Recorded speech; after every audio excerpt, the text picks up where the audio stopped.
Crefisa oferece Jornal Nacional. Boa noite. Olá, boa noite. Uma operação em 7 estados prende uma quadrilha envolvida num grande esquema de contrabando de cigarros do Paraguai. Entre os presos estão agentes que deveriam combater o crime. Cidadãos brasileiros relatam um tormento, as cobranças insistentes pelo telefone. E muitas vezes a ligação é engano. Ciência para a saúde. Um estudo confirma a importância da alimentação exclusiva com leite materno no começo da vida. Um atentado durante um desfile militar deixa mortos e feridos no Irã. Você vai ver também os gols de sábado no Brasileirão. E no Dia Mundial Sem Carro, como a música foi um incentivo a mais para usar a bicicleta. A partir de agora, no Jornal Nacional.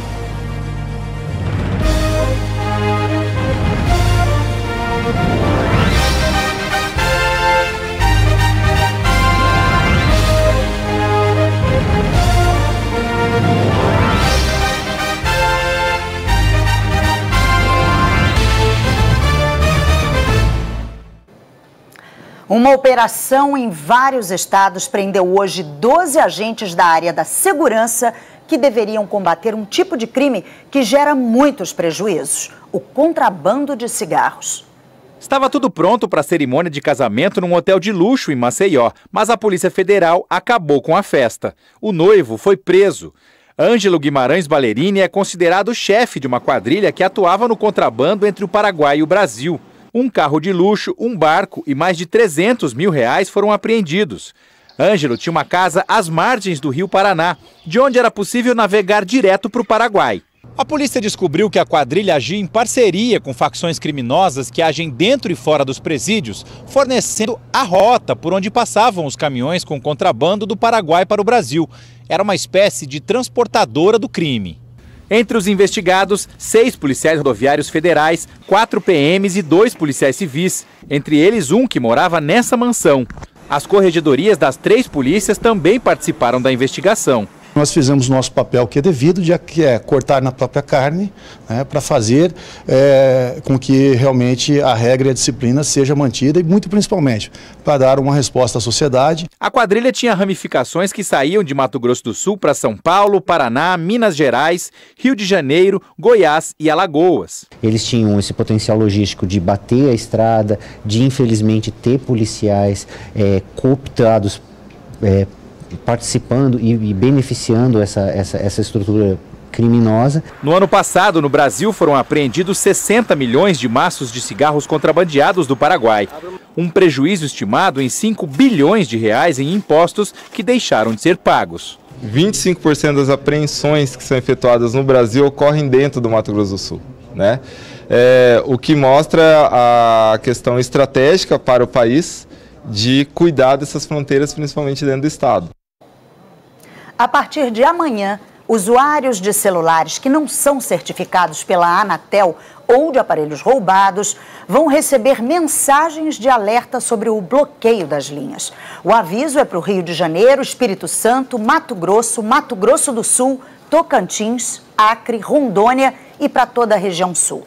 O bloqueio desses celulares vai ser feito a partir de 8 de dezembro. O Brasil tem hoje 12 milhões de linhas irregulares. E brasileiros de norte a sul têm relatado um tormento. Eles recebem cobranças insistentes pelo telefone, cobranças que não fazem sentido. Olá, Rafael, não identificamos o pagamento da sua fatura. Eu sou Samara. Eu não sou Nilza, né? Não sou Olga, eu sou a Flávia. Você certamente se identifica com alguns desses cidadãos. As mensagens de cobranças de bancos, de empresas, chegam aos celulares deles o tempo todo. E quase sempre vem em nome de outra pessoa. Ligam mais de uma vez por dia em busca do Reginaldo para cobrar o Reginaldo. Eu não conheço o Reginaldo. Eu tenho mais de 17 mensagens guardadas. Esse é o que eu mais recebo. O Felipe é uma pessoa não grata.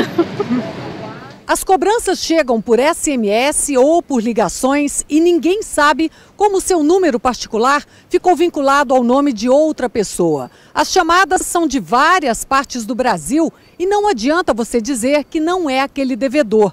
Do outro lado da linha, alguém ignora esse fato e continua o tormento. Você fica à mercê de receber um monte de mensagem, de cobrança, sendo que você não é a pessoa que estão querendo cobrar. Tem 2 anos e 10 meses que a Flávia convive diariamente com o fantasma da Olga no celular. E ela já argumentou muito com quem liga, mas não resolve. Você quer um comprovante da minha conta telefônica para eu provar que eu não sou a Olga? Até um dia eu, muito nervosa, disse: a Olga faleceu. Bom, mas você é responsável pela Olga? O PROCON diz que não existe legislação que obrigue as empresas a evitar esse tipo de chamada e que o melhor caminho para acabar com os transtornos é procurar a empresa que faz a cobrança pelo serviço de atendimento ao cliente. Para que ele se declare que essa dívida não pertence a ele. E ainda assim, não havendo solução, ele buscar uma delegacia, fazer um boletim de ocorrência e procurar os órgãos de defesa do consumidor também. Isso pode evitar o que está acontecendo com muita gente. Olha só a Flávia. Meu apelido aqui em casa, volta e meia, me chamam de Olga. E no Dia Mundial Sem Carro, os moradores da maior cidade do país tiveram um motivo a mais para fugir do congestionamento e usar a bicicleta. Sábado, Dia Mundial Sem Carro. Quem não ouviu o apelo para deixar o carro em casa, perdeu uma oportunidade de circular de bicicleta aqui pela Zona Leste de São Paulo e ainda ouvir boa música.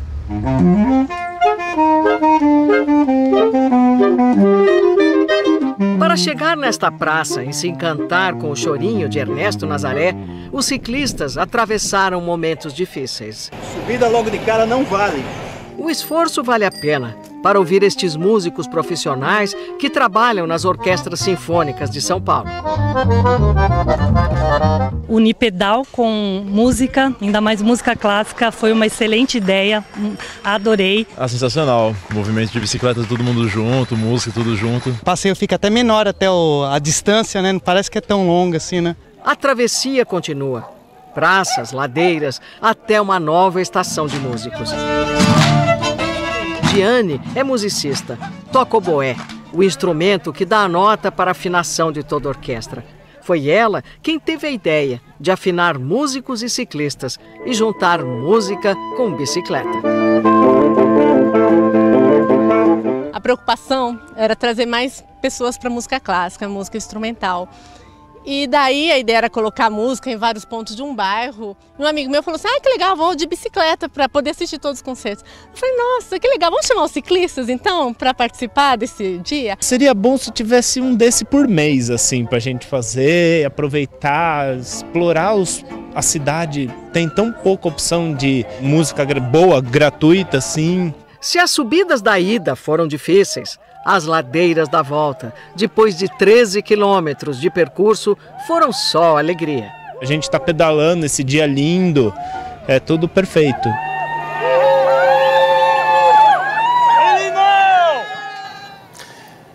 E agora um esclarecimento. No sábado passado, o Jornal Nacional exibiu uma reportagem sobre a desertificação de áreas do Nordeste e mostrou uma iniciativa que ajuda a recuperar o solo degradado. No assentamento Florestan Fernandes, que fica em Canidé de São Francisco, no Alto Sertão de Sergipe, os agricultores aprenderam a usar tecnologias simples para recuperar a terra com apoio da ONU e de organizações não governamentais. Mas faltou dizer na reportagem que esse projeto é de responsabilidade do Ministério do Meio Ambiente. Está feito, então, um esclarecimento. E a primavera começa daqui a pouco, às 7:50, horário de Brasília. Então a gente vai conversar com o Tiago Schoer. Tiago, boa noite para você. Oi, Ana, boa noite para você também, para o Chico, boa noite para todo mundo. Então, a primavera é o que a gente chama de estação de transição.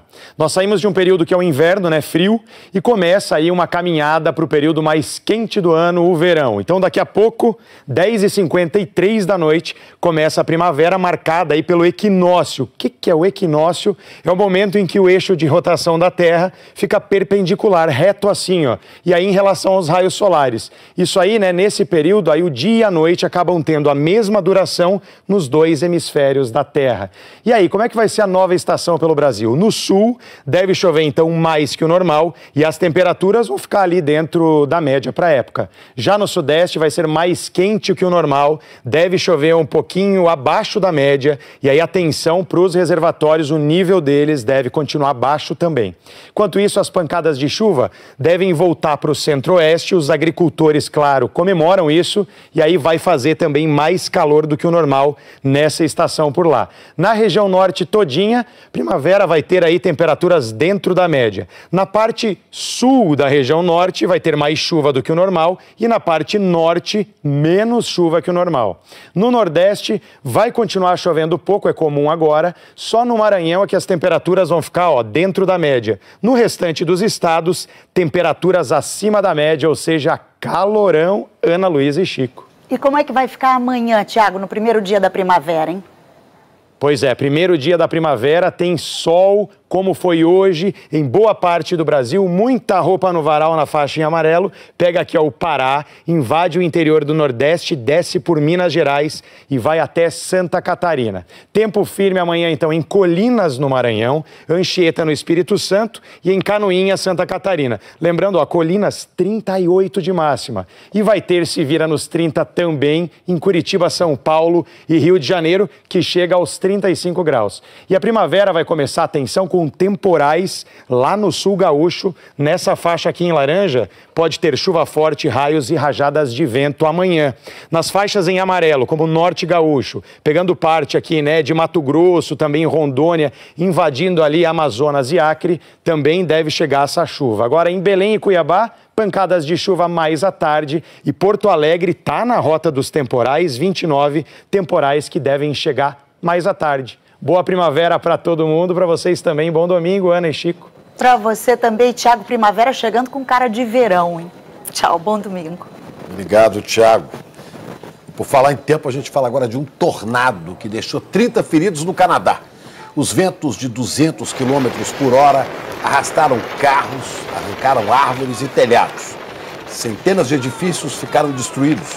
Na província de Quebec, 200 mil pessoas estão sem eletricidade.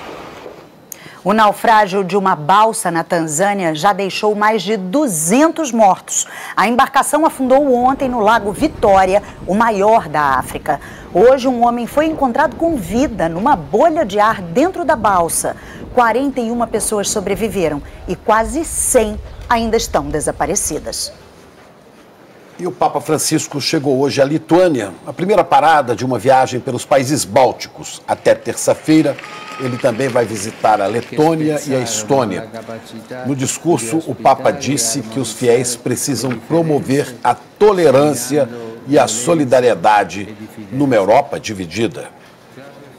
25 pessoas morreram e 60 ficaram feridas depois que terroristas abriram fogo durante um desfile militar no Irã. Os desfiles militares marcaram o aniversário da guerra entre o Irã e o Iraque na década de 1980. Reuniram nas ruas a Guarda Revolucionária Iraniana, o grupo de elite do regime. Na cidade de Ahvaz, no sudoeste do país, uma câmera de TV captou os primeiros tiros à esquerda do vídeo. Esse sobrevivente disse que pessoas disfarçadas de militares atiraram por trás do público que assistia ao desfile. As forças iranianas mataram os 4 atiradores. O grupo terrorista Estado Islâmico assumiu a autoria do ataque, mas um outro grupo de separatistas iranianos também disse que foi obra deles. Em um comunicado, o líder supremo do Irã, Ayatollah Ali Khamenei, responsabilizou o que ele chamou de inimigos regionais pelo ataque e disse que esses países são fantoches dos Estados Unidos. Antes do ataque, durante outro desfile na capital Teherã, o presidente Hassan Rouhani desafiou os Estados Unidos. Vocês estão furiosos com nossos mísseis? Vamos aumentar nossa força dia após dia. Os Estados Unidos faziam parte de um acordo para frear o programa nuclear iraniano. Mas o texto não impediu o país de desenvolver os mísseis balísticos. Essa foi uma das razões para os Estados Unidos abandonarem o acordo esse ano. Desde então, a retórica entre os dois lados ficou mais agressiva. O governo americano não comentou o ataque no Irã. Amanhã no Fantástico você vai conhecer o país mais fechado do mundo. Nossos repórteres conseguiram entrar na Coreia do Norte e registrar a rotina de uma sociedade completamente isolada. Um metrô feito para servir de abrigo nuclear, cerimônias grandiosas e uma devoção total ao regime. O líder Kim Jong-un chega ao balcão para acompanhar as festas dos 70 anos da República Democrática Popular da Coreia. Por que a praia dos Estados Unidos, onde um brasileiro foi morto por um tubarão, é tão perigosa? O aviso diz que os tubarões vêm se alimentar aqui e que eles devem ser considerados perigosos. O professor, humilhado em sala de aula, reencontrou o aluno que tentou agredi-lo. Eu só quero te dizer uma coisa: mudança de atitude. A vida extravagante do vice-presidente da Guiné Equatorial, que veio para o Brasil com uma fortuna em dinheiro. As estratégias dos traficantes para embarcar toneladas de drogas nos portos. Esse lacre foi cerrado e foi colado. Então é um indicativo de que há alguma coisa errada nesse container. Uau! E o Fante 360 mergulhou nas Ilhas Maldivas, um paraíso que corre o risco de desaparecer. É aventura, é fantástico, é amanhã e depois do Faustão. Você vai ver. E um estudo da Universidade Federal de Minas Gerais confirmou que a alimentação exclusiva com leite materno no começo da vida faz diferença no desenvolvimento do organismo do bebê.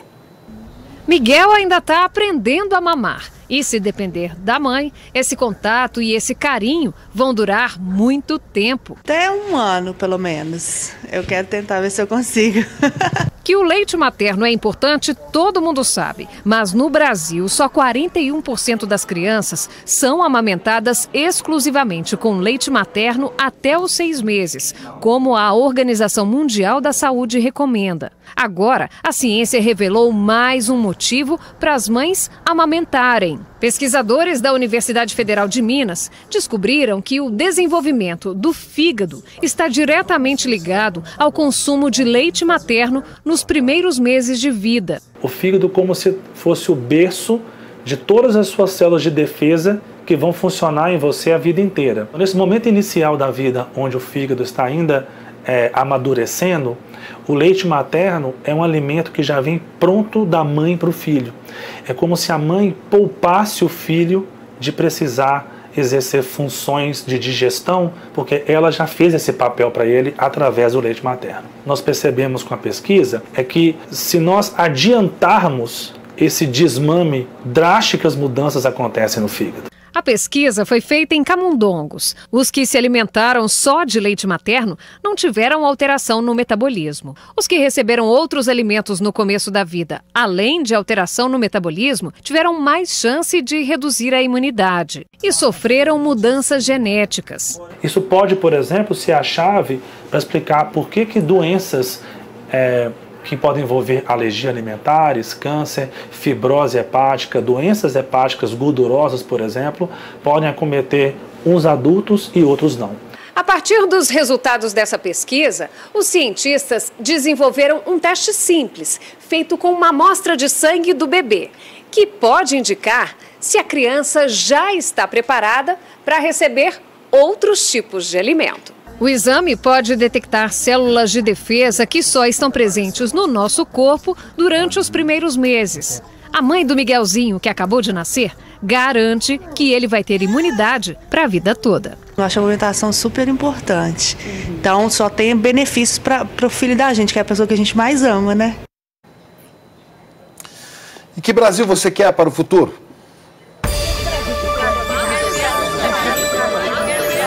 Eu sou Marcelo Eduardo, falo de Alto Paraíso, no estado do Paraná. E o Brasil que eu quero é um país sem corrupção, um país com mais igualdade e onde os nossos impostos possam ser revertidos em melhorias para toda a população. Rivaldo Souza, sou da cidade de Sobrado e o Brasil que eu quero é um Brasil com mais transparência pública, que os nossos governantes olhem para aquelas pessoas que estão aí na fila do SUS há anos esperando por cirurgia. Isso é o Brasil que eu quero, com transparência. Quem fala é Luiz Gustavo, eu falo aqui da Cachoeira, Labatu, da cidade de Olhos d'Água, Minas Gerais. E o Brasil que eu quero é um Brasil onde se preserve as cachoeiras, belezas naturais e as nascentes de nosso Brasil. Meu nome é Maria do Carmo Barros, falo do povoado Coqueiro e Piranga do Piauí. E o futuro que a gente quer para o nosso Brasil, nós mesmos fazemos isso, é escolher a pessoa certa para votar. Esse sim é o futuro do nosso Brasil. Sou a Emanuela de Juarina, Tocantins, e o Brasil que eu quero é que os prefeitos dos municípios coloquem as máquinas da agricultura familiar para trabalhar para o povo e não deixem sucateando do jeito que está aqui, ó. Meu nome é Marina Passos, sou de Palmoço, Minas Gerais. O Brasil que eu quero para o meu futuro é um Brasil sem preconceito, onde as pessoas não sejam tratadas de forma diferente por condições financeiras e opções sexuais. Eu me chamo Vitória, falo de São Luís do Maranhão, e o Brasil que eu quero é um Brasil onde tenha mais dignidade para o povo brasileiro, que as pessoas possam sair de suas casas depois que pare de chover, que as máquinas não venham apenas em período eleitoral, e que os políticos deem todos os serviços básicos que nós precisamos, como infraestrutura, saneamento básico, mobilidade urbana e segurança.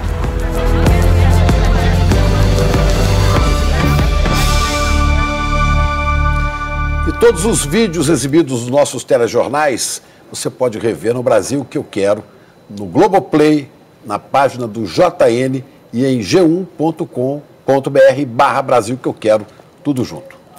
E a seguir, as atividades de campanha de candidatos à presidência da República. De candidatos à presidência. Geraldo Alckmin, do PSDB, esteve no interior de São Paulo. O primeiro compromisso do candidato do PSDB foi em Sorocaba. Alckmin foi recebido por apoiadores no centro da cidade. De lá seguiu para Piracicaba, onde visitou o mercado municipal. Depois do almoço, ele chegou a Jundiaí. Durante a visita ao interior de São Paulo, Geraldo Alckmin disse que pretende cortar gastos supérfluos e o número de ministérios. Afirmou também que vai simplificar o sistema de impostos. Seja municipal, estadual ou federal. E nós vamos trabalhar para melhorar o sistema de impostos, que hoje é muito complexo. Nós vamos tirar 5 impostos por um só, que é o IVA, o Imposto de Valor Agregado. E vamos reduzir imposto para corporativo chamado, para ter mais investimento. Alckmin afirmou que, se eleito, irá corrigir a tabela do Sistema Único de Saúde. Prometeu reajustar o salário mínimo além da inflação e que manterá o salário mínimo como referência para o piso de aposentadorias e pensões. Jair Bolsonaro, do PSL, recebeu alta do tratamento de unidade semi-intensiva em São Paulo. O candidato Jair Bolsonaro se manifestou logo cedo pelas redes sociais. Escreveu que, há tempos, temos percorrido o Brasil de norte a sul, conhecendo as peculiaridades de cada região. Não nos importamos com o nosso país apenas em períodos eleitorais, com o oportunismo político habitual. Sempre construímos a confiança no olho a olho. Juntos, vamos resgatar nossa nação. No boletim divulgado à tarde, a equipe médica diz que Jair Bolsonaro teve melhora clínica progressiva. Não tem dor, febre ou disfunções orgânicas. Bolsonaro teve alta do tratamento de unidade semi-intensiva, mas permanece internado. Ainda segundo os médicos, o candidato do PSL segue com recuperação dos movimentos intestinais, dieta pastosa em associação à nutrição parenteral. E são mantidas as medidas de prevenção de trombose venosa, com exercícios respiratórios, de fortalecimento muscular e caminhadas fora do quarto. Ciro Gomes, do PDT, fez campanha em Minas Gerais e no Nordeste. Ciro Gomes começou o sábado em Belo Horizonte. O candidato do PDT foi até a comunidade da Serra, onde conversou com moradores. Ele defendeu a revogação da emenda que limita os gastos públicos. No fim da tarde, Ciro Gomes veio a Salvador. Ele falou para eleitores aqui em frente ao Mercado Modelo, onde reafirmou o compromisso de incentivar a criação de empregos. O candidato do PDT disse que vai retomar obras paradas de infraestrutura e moradia e estimular as indústrias. Ciro Gomes disse ainda que pretende premiar a produtividade nas unidades do SUS. As unidades de saúde que, atendendo bem a população, cumpram determinadas metas de objetividade, e essas unidades que atenderem vão receber até um 15º salário por seus servidores. E de outro lado, eu vou espalhar 617 policlínicas que já funcionam no Ceará, garantindo com hora marcada o exame com especialistas. De Salvador, o candidato do PDT seguiu para o Rio Grande do Norte para um comício no município de João Câmara. Fernando Haddad, do PT, fez campanha em Pernambuco. Fernando Haddad chegou ao Recife pela manhã. Fez uma caminhada no centro da cidade com apoiadores e lideranças políticas. No discurso, prometeu dar mais oportunidades de educação e emprego. O candidato do PT afirmou que, se eleito, vai investir em transporte público e propor a revogação do teto de gastos, segundo ele, para retomar obras de infraestrutura. A obra parada, ela se deteriora. Você custa o dobro para terminar depois de alguns anos. Nós não podemos deixar a obra no meio. E na Transnordestina e na transposição foram bilhões gastos. Tem que concluir a todo custo. Nós não vamos deixar a obra estratégica parada, sobretudo as já iniciadas. Fernando Haddad disse também que pretende usar o programa Mais Médicos para levar especialistas às cidades do interior. Foi a primeira viagem de campanha de Fernando Haddad a Pernambuco desde que a candidatura dele à presidência da República foi oficializada. Logo depois do comício no Recife, ele seguiu direto para Caruaru, no agreste do estado. Haddad participou de uma carreata no início da noite. Marina Silva, da Rede, esteve em Porto Alegre. A candidata da Rede fez uma caminhada na zona norte da cidade. Ela conversou com comerciantes e eleitores. Marina disse que vai reestruturar o Sistema Único de Saúde. A candidata afirmou que pretende quebrar patentes de remédios de alto custo, segundo ela, para facilitar o acesso da população a esses tratamentos. Marina Silva também falou sobre turismo sustentável e geração de empregos. A candidata da Rede apresentou propostas para a educação, principalmente para crianças de 0 a 3 anos. Nós vamos criar 2 milhões de novas vagas em creches em todo o Brasil, para que as mulheres tenham aonde deixar os seus filhos quando vão trabalhar e estudar. E nós vamos melhorar a qualidade do ensino fundamental, do ensino médio, todas as crianças na escola. Marina Silva ainda visitou a Orla do Guaíba. Ela defendeu o combate à corrupção e disse que, se eleita, pretende estimular o empreendedorismo com programas de microcrédito. As atividades de campanha do candidato do Democracia Cristã, José Maria Emael, foram em São Paulo. Emael fez uma caminhada na rua 25 de março, no centro da capital paulista. Ele falou sobre sua principal proposta na área da moradia. A compra da casa própria com 100% de financiamento e 0 de entrada. Hoje as famílias carentes não podem comprar a casa própria em função da entrada. Mas em compensação, a Caixa Econômica Federal fica pagando o auxílio moradia e auxílio aluguel. O que nós queremos é financiamento da casa própria com 100% e 0 de entrada. João Goulart Filho, do PPL, esteve em Araraquara, no interior paulista. O candidato caminhou pelas ruas do comércio da cidade e conversou com vendedores ambulantes. João Goulart Filho disse que quer dobrar o salário mínimo. Propor ao Brasil um novo modelo de desenvolvimento social, que é, sem dúvida alguma, a expansão do mercado interno. Somente duplicando o salário mínimo, que é uma proposta do PPL, em 4 anos, é que nós vamos poder otorgar o poder de compra, o salário, para desenvolver, pela outra ponta, a demanda. No nosso site você encontra o caminho para um novo serviço do G1, o portal de notícias da Globo. O G1 agora responde pelo assistente de voz do celular a perguntas sobre a eleição para presidente.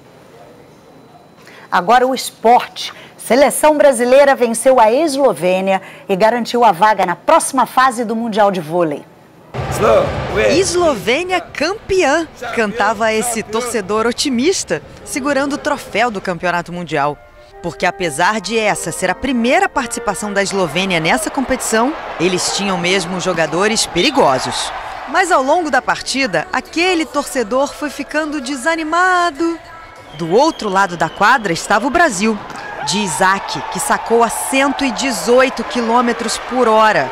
Ele fez 3 pontos de saque seguidos. Outra pancada, beleza, Isaac! E quando os eslovenos atacaram, a defesa do Brasil funcionou. No final, 3-0 para a seleção brasileira.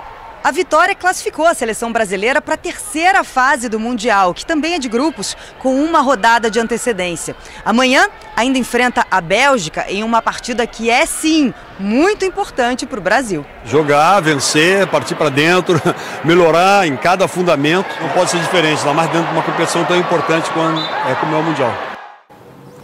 E amanhã no Rio, nosso medalhista olímpico Isaquias Queiroz vai reencontrar o maior rival e ídolo dele. Vai ser no evento mano a mano da canoagem de velocidade. O presente viajou 10 mil quilômetros da Alemanha até o Brasil. O ganhador tem 1 aninho de vida. Sebastian é filho de Isaquias Queiroz, que escolheu o nome para homenagear o alemão Sebastian Brendel, ícone da canoagem mundial. O primeiro encontro dos xarás foi na Lagoa Rodrigo de Freitas, onde amanhã o pai de Sebastian e o alemão Sebastian se enfrentam no desafio de canoagem de velocidade. Na mesma raia, nos Jogos do Rio, Isaquias conquistou 3 medalhas e Sebastian ganhou 2 dos seus 3 ouros olímpicos. 12 anos atrás, lá no interior da Bahia, enquanto Isaquias estava aprendendo o beabá da canoagem, Sebastian já disputava campeonatos mundiais. Hoje em dia, o baiano é um dos principais adversários do alemão. É o curioso caso do fã que virou rival do ídolo. Sebastian diz que gosta de competir contra os mais rápidos do mundo e que Isaquias é um deles. E eu vim para cá para dar o meu máximo, o meu melhor, e eu acho que vai ser uma grande prova. As pessoas vão gostar muito do que vão estar vendo, da canoagem. A única certeza é que ao final, um Sebastian ficará feliz. A Globo transmite a canoagem mano a mano amanhã dentro do Esporte Espetacular, que tem outras atrações. Olá, boa noite. Muito boa noite. A história de Éder Joffre, a maior lenda do boxe brasileiro, vira filme. Vimos a pré-estreia ao lado do campeão. Santos tirou a zaga, Jadson! Ele é o destaque do timão. Jadson revela uma de suas paixões. Olha o barulho dos carros. Vai! Polêmica na Libertadores. A expulsão do zagueiro Dedé põe em xeque o uso do VAR. E um teste de nervos para Diego San.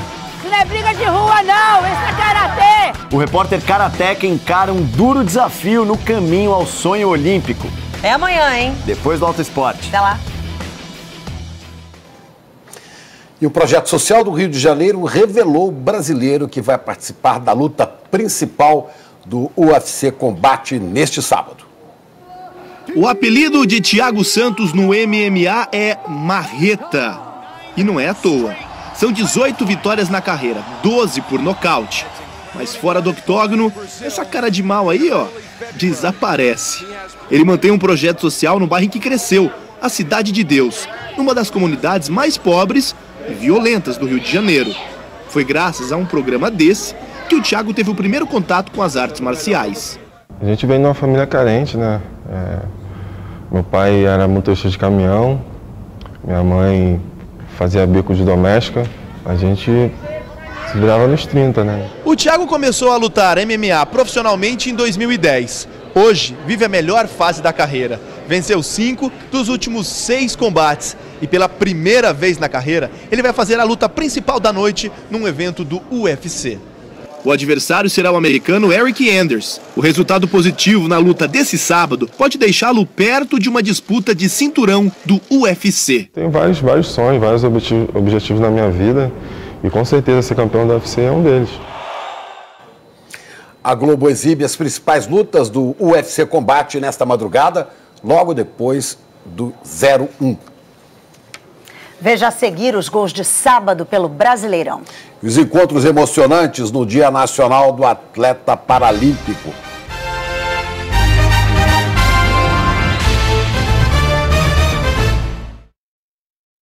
Amanhã no Alto Esporte, a história preservada. Esse carro aqui tem motor aspirado, o mesmo que era utilizado na Fórmula 1.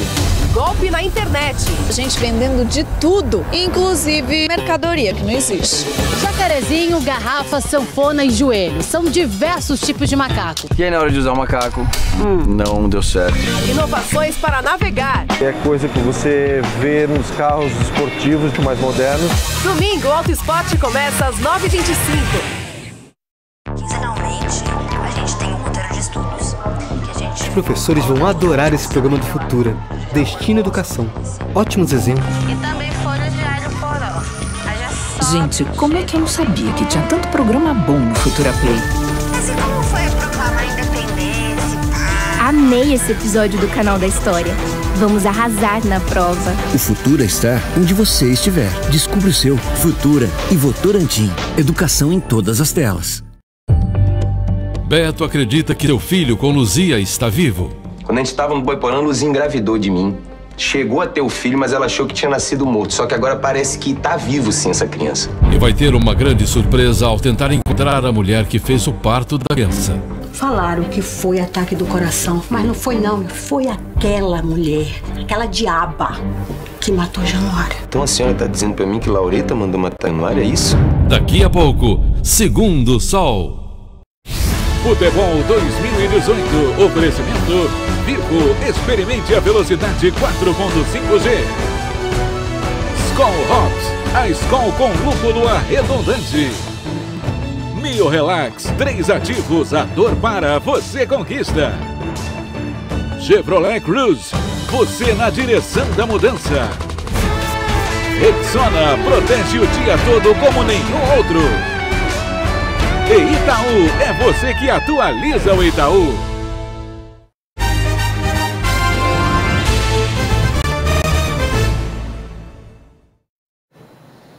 O jornal O Globo publicou na edição de hoje que um ex-executivo da empreiteira Galvão Engenharia afirmou em delação premiada, homologada pelo Supremo, que repassou dinheiro via Caixa 2 para Lúcio Gomes, irmão do candidato à presidência pelo PDT, Ciro Gomes. A reportagem do jornal O Globo traz a informação de que os executivos da empreiteira Galvão Engenharia relataram que Lúcio Gomes, irmão do candidato à presidência pelo PDT, Ciro Gomes, recebeu R$1.100.000 em dinheiro vivo e captou R$5.500.000 via doações oficiais para o PSB. Isso em troca da liberação de pagamentos de obras no governo do Ceará, durante a gestão de Cid Gomes, outro irmão de Ciro Gomes, entre 2007 e 2014. Ainda segundo a reportagem, o delator Jorge Henrique Marques Valença disse que Lúcio orientava a empresa a procurar diretamente Ciro ou Cid para uma conversa institucional, na qual deveriam indicar a ordem dos recebimentos das pendências que deveriam ser cobradas. A construtora detinha alguns dos principais contratos da gestão cearense, como a Arena Castelão, Eixão das Águas e o Centro de Eventos da capital. Mas o delator afirmou que nunca esteve com Ciro e que o presidenciável e o irmão dele, o então governador Cid Gomes, procuravam dar uma aparência institucional ao serem abordados sobre pagamentos devidos pelo Estado do Ceará à empresa. Como informa a reportagem, o caso mais emblemático envolve uma negociação em 2010 para o pagamento de um crédito de R$28 milhões relativos à construção do Eixão das Águas. O delator afirma ter sido recebido na casa de Lúcio Gomes, onde ouviu do irmão de Ciro o pedido de R$6.400.000 em espécie para ser empregado nas eleições daquele ano. A empreiteira teria autorizado a negociação e recebido ao longo do ano seguinte R$18 milhões do governo cearense. O saldo de R$10 milhões foi prometido para o ano seguinte, mas nunca teria sido pago. Em função do pagamento apenas parcial, o delator afirma que repassou R$1.100.000 em espécie para Lúcio Gomes. A reportagem do jornal O Globo informa que, para confirmar o que disse na delação homologada pelo Supremo Tribunal Federal, o ex-executivo entregou comprovantes bancários dos repasses oficiais. São planilhas internas com o controle de entrega de dinheiro em espécie e também e-mails. Num e-mail de 16 de dezembro de 2010 a seus superiores na empreiteira, o delator avisa que já havia previsão para o pagamento ser feito e pede que os executivos da empreiteira procurem Cid e Ciro. Já tem orçamento, só falta o ok do governador, Cid Gomes. Estou agindo, mas é importante a ajuda do Mário com o irmão mais velho, Ciro Gomes, que já está no Brasil. Mário é Mário Galvão, sócio da empresa e também delator. Naquela semana de dezembro de 2010, de acordo com o Globo, a imprensa noticiou que Ciro Gomes estava em viagem à Europa e retornaria ao Brasil na quarta-feira, dia 15. O e-mail foi enviado, portanto, no dia seguinte ao seu retorno. Esta manhã, em Belo Horizonte, Ciro Gomes repudiou as acusações. O povo brasileiro precisa saber que eu tenho 38 anos de vida pública, 38 inteirinhos. Já fui prefeito, já fui governador, já fui ministro 2 vezes. Nunca fui sequer investigado ou acusado por ninguém. Será que agora, há 3 semanas das eleições, quando tudo parece que eu estou virando o jogo para ganhar, é que vai surgir alguma coisa sem ninguém assumir a responsabilidade por isso? Aí tem, todo mundo sabe, mas e ainda assim, quem botar a cabeça para fazer acusação falsa vai fazer o que eu sempre fiz na vida, porque eu me garanto, vai ser processado. Lúcio Gomes declarou que conhece Jorge Valença, mas negou que tenha negociado recursos. Cid Gomes disse que não vai se pronunciar. Nós não conseguimos contato com a Galvão Engenharia, nem com o diretório estadual do PSB no Ceará. E chegou a hora de ver os gols de sábado pelo Campeonato Brasileiro. Pela Série A, o líder São Paulo recebeu o América Mineiro no Morumbi e fez 1-0 com o Diego Souza. Depois do remate do goleiro Sidão, o Mateuzinho garantiu o empate, 1-1. Pela Série B em Pelotas, o Betinho tirou o zagueiro com estilo e abriu o placar para o Oeste em cima do Brasil de Pelotas. Mazinho, tocando por cima do goleiro, fez o segundo do time paulista. E o Marciel chutou firme para fazer o terceiro. O Brasil descontou com o Michel. Oeste 3, Brasil de Pelotas 1. Em Belém, Fernando Timbó fez Paysandu 1, Criciúma 0. Depois do escanteio, o Liel deixou tudo igual, final 1-1. Em Campinas, Bruno Mendes, em posição legal, se esticou para garantir a vitória do Guarani em cima do CSA, 1-0. E amanhã o Futebol na Globo começa às 4 da tarde, horário de Brasília. Neste sábado foi celebrado o Dia Nacional do Atleta Paralímpico. Em todo o Brasil, pessoas com ou sem algum tipo de deficiência participaram de atividades esportivas que promoveram a inclusão. Os inúmeros sorrisos dão a conta exata da diversão. Seja acelerando as cadeiras de rodas ou desafiando os próprios limites. Fiquei um pouco de medo, só que depois eu acostumei. O Dia Nacional do Atleta Paralímpico teve festa em 48 cidades pelo Brasil. Milhares de crianças e adolescentes brincando e conhecendo os esportes adaptados. Gente com e sem deficiência. Belos exemplos de inclusão. Para mim, eu sou normal. O importante é ter saúde, ser feliz. No Rio de Janeiro teve judô e vôlei sentado. Em Fortaleza, basquete em cadeira de rodas. Em Belém e Maceió, goalball, esporte criado para deficientes visuais. Já o André de Campinas não se contenta com uma modalidade só. Natação, tênis, na minha casa eu pratico futebol. Em São Paulo deu para ficar pertinho de medalhistas paralímpicos. Coisas que a gente sempre desejou que tivesse tido na nossa época. Que os grandes atletas tivessem vindo, brincado com a gente, conversado. O Brasil é uma potência paralímpica no mundo. Ficou em 8º na classificação geral nos Jogos do Rio em 2016. O evento pode até revelar futuros atletas. Quem sabe aí teremos grandes ídolos, grandes talentos e pessoas saindo daqui para os pódios do mundo, né? E no meio de tanta gente, tantas histórias, o esporte aparece e nos dá uma lição de vida. A competição é o que menos importa aqui. O Thiago nasceu com paralisia cerebral. Há 4 meses frequenta o Centro Paralímpico em São Paulo. Aos poucos tem se tornado cada vez menos dependente da cadeira de rodas. Hoje ele come sozinho, ele toma banho só, ele se troca só. O garoto está até se arriscando na dança. E o melhor, arrumou um monte de amigos. Sabe que é seu filho chegar e falar para você, mãe, ninguém quer ser seu amigo? Hoje é diferente, ele se sente amado. Legal, né? Muita força. Foram essas as notícias deste sábado no Jornal Nacional. Uma boa noite para você. Uma ótima noite e um bom domingo.